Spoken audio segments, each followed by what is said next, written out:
সেদিন রুমির বিয়েতে স্টার্টারে চিংড়ি দেখে ছেলের সে কি আনন্দ। টপাটপ 2-4টে প্লেটে নিয়ে সোজা মুখে চালান করলো। বাড়ি ফেরার সময়ও আইসক্রিম খেতে খেতে মন পড়ে আছে চিংড়িতেই। বলল, মা, এই গোল্ডেন ফ্রাইড প্রনের রেসিপিটা একদিন তোমার বন্ধুদের সাথে শেয়ার করো তো।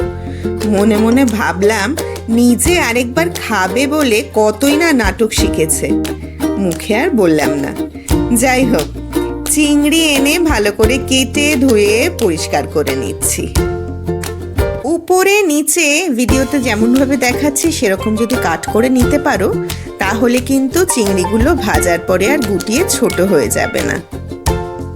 একটা প্লেটে সামান্য নুন আর অল্প আদা রসুনের পেস্ট দিয়ে চিংড়িটা ম্যারিনেট করে রাখছি মিনিট 10-এর জন্য। এবার অন্য একটা পাত্রে সামান্য ময়দা, অল্প নুন, সামান্য গোলমরিচ মিশিয়ে শুকনো অবস্থায় মাছগুলোর গায়ে এক এক করে কোট লাগিয়ে একটা পাত্রে এবার মাছগুলো রেখে দিচ্ছি।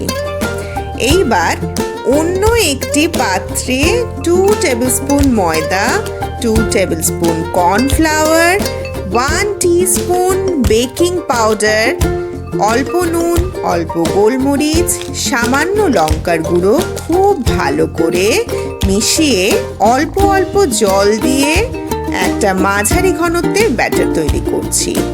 এবার কড়াইতে তেল দিয়ে মাছগুলো ব্যাটারের মধ্যে চুবিয়ে মাঝারি আঁচে মুচমুচে হওয়া পর্যন্ত ভেজে সার্ভ করছি পুদিনা আর আমার হোমমেড কেচাপ দিয়ে।